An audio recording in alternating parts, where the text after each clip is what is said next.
जनाब डॉक्टर जाकिर साहब, मैं इस प्रोग्राम में आने में थोड़ा सा देर हो गई मेरे को, और अगर मैं यहाँ नहीं आ पाता तो शायद अपने आप को ज़िंदगी भर माफ़ नहीं कर पाता।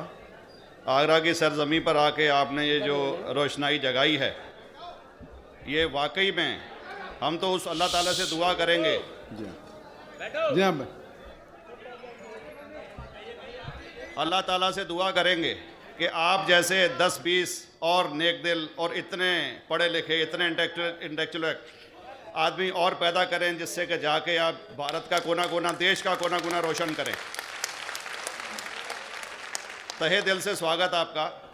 मेरा एक छोटा सा सवाल से पहले थोड़ा सा, एक हमारे भी गुरु ग्रंथ साहब के अंदर गुरु नानक साहब ने पूरी दुनिया का चक्कर लगाया, जिसके अंदर मक्का मदीना भी शामिल है। और जैसा कि एक सवाल इससे पहले हो चुका है कि गैर मुस्लिम जो है मक्का मदीना में अलाउड नहीं, या वहाँ का कैंटोनमेंट जो है अलाउ परमिशन नहीं देता। मगर ये तो तय है, आप मानते हैं, इस्लाम मानता है, हम मानते हैं, हमारे ग्रंथों के अंदर दर्ज है। गुरु नानक साहब के 2 चेले थे, एक बाला और एक मर्दाना, एक हिंदू और एक मुस्लिम। मर्दाना की बहुत ख्वाहिश थी कि मुसलमान जब तक पूरा मुसलमान नहीं कहलाने का हकदार, जब तक कि वो काबा का दर्शन ना कराए, तो गुरु नानक साहब उसको लेके और काबा गए।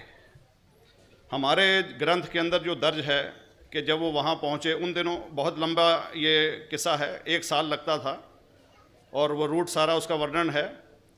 और वहाँ जब मक्का, जो मस्जिद के बाहर साथ ही एक दीवार थी, जहाँ पर के भारत के जो मुसलमान दर्शन करने जाते थे काबा के, वो उनको वहाँ ठहराया जाता था। वहाँ की देखभाल जो करता था वो मुल्ला जीवन करता था। जब गुरु नानक साहब अपने चेलों के साथ में वहाँ पर पड़े थे, तो सुबह जब मुल्ला जीवन वहाँ की सफाई करने के लिए आया, तो उसने देखा गुरु नानक साहब के जो पैर थे वो काबा की तरफ थे।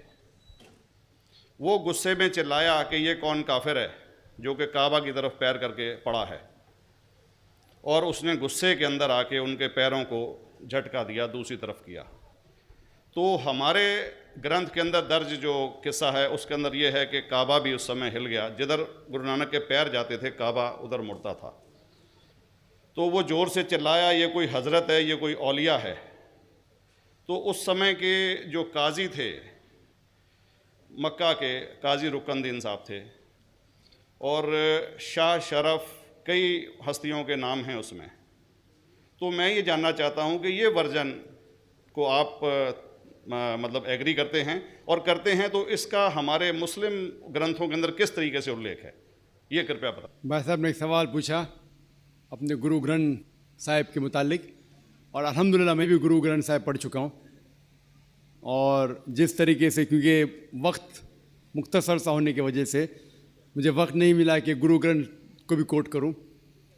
आपका सवाल का जवाब देने के पहले मैं आपसे ज़्यादा चाहूँगा कि इवन गुरु ग्रंथ की किताब पढ़ेंगे आप, ग्रंथ जिसे आदि ग्रंथ कहते हैं, और कोई सिख से पूछेंगे कि खुदा का तसव्वुर क्या है, सबसे बेहतरीन जवाब कोई सिख दे सकेगा वो आपको कोट करेंगे जापू जी, जो गुरु ग्रंथ साहिब आदि ग्रंथ के सबसे पहले चैप्टर है, सबसे पहला श्लोक, जिसके कहते हैं जापू जी, जिसके मानी है कि God is true, he is only one, he is not begotten and is free from fear and want. क्योंकि मैंने अंग्रेजी में पढ़ा हूँ, इसलिए मैं अंग्रेजी में उसे कह रहा हूँ कि खुदा एक ही है, वो हक है, और वो ना किसी को जना है ना किसी को जनेगा, और वो इमॉर्टल है, ना कभी मर सकता है।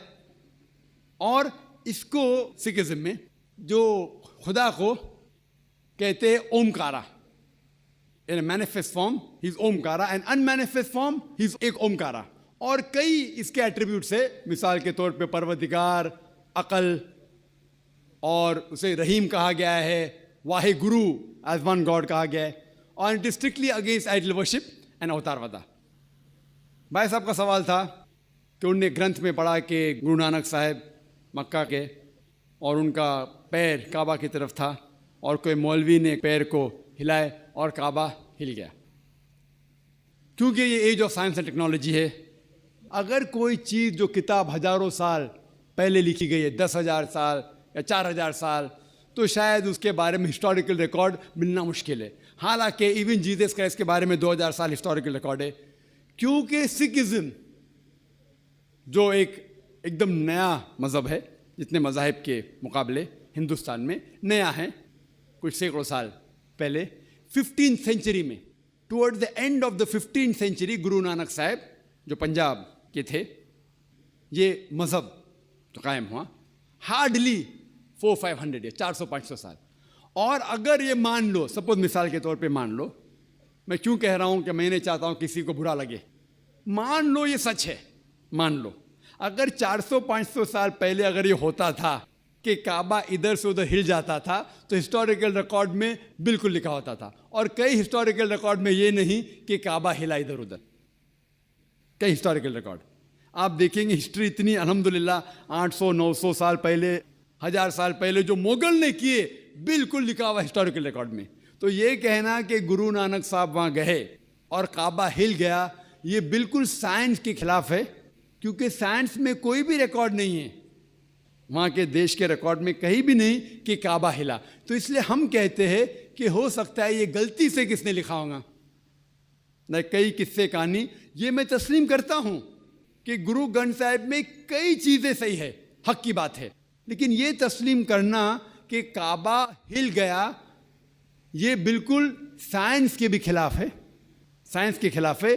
और इस्लाम में भी ये नहीं है। लेकिन ये कहना कि कोई गैर मुस्लिम जा सकता है, मुमकिन है, चुपके से कोई गया तो हो सकता है,